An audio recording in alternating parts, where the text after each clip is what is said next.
Good morning, guys. Welcome back to SMB Designs.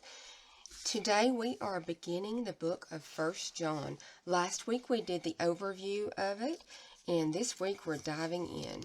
So let's get going. 1 John chapter 1. This is what we proclaim to you, what was from the beginning, what we have heard, what we have seen with our eyes, what we have looked at and our hands have touched, concerning the word of life, and the life was revealed, and we have seen and testify and announce to you the eternal life that was with the Father and was revealed to us. What we have seen and heard we announce to you too, so that you may have fellowship with him. And indeed, our fellowship is with the Father and with the Son, with his Son, Jesus Christ. Thus, we are writing these things so that our joy may be complete. Now this is the gospel message we have heard from him and announced to you. God is light, and in him there is no darkness at all.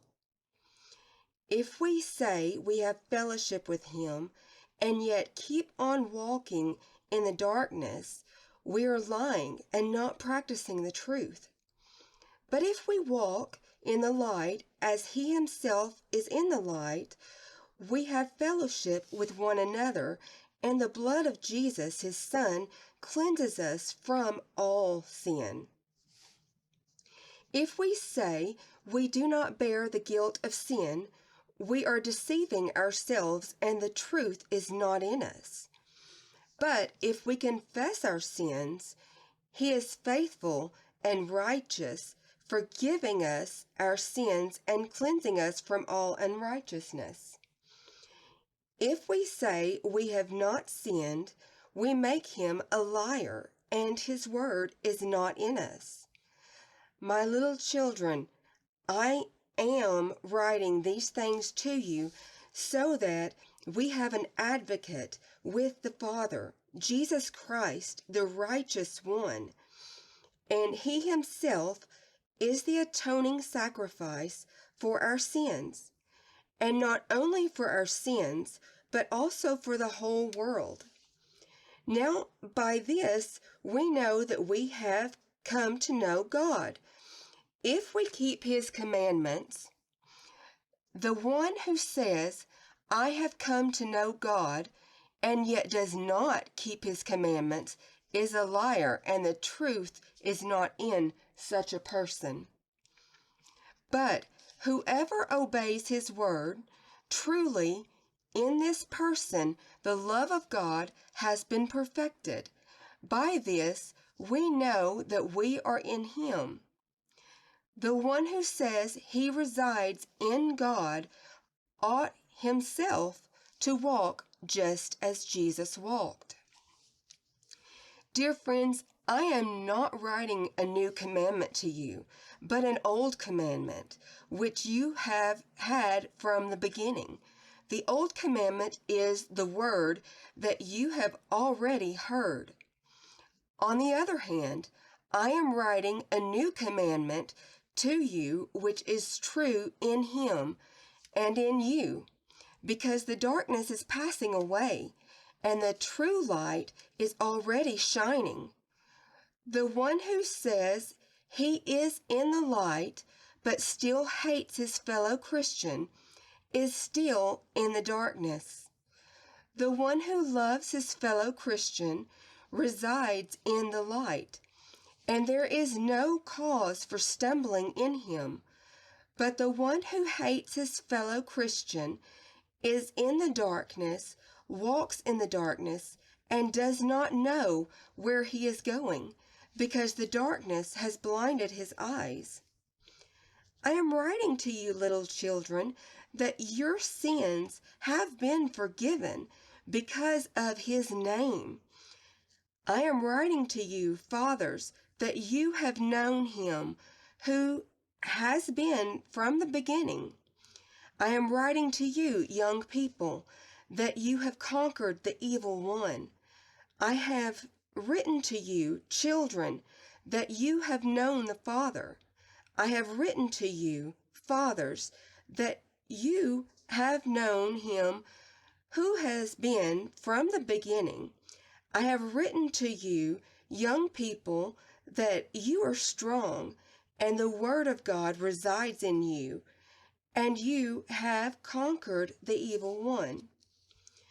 Do not love the world or the things in the world. If anyone loves the world, the love of the Father is not in him. Because all that is in the world, the desires of the flesh and the desires of the eyes, and the arrogance produced by material possessions, is not from the Father, but is from the world.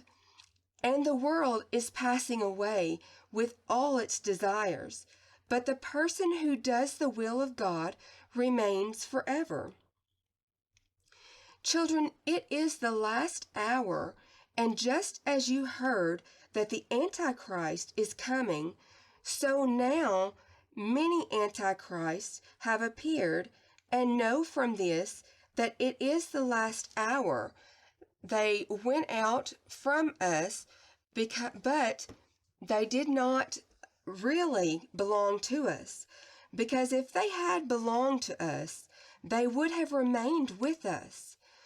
But they went out from us to demonstrate that all of them do not belong to us.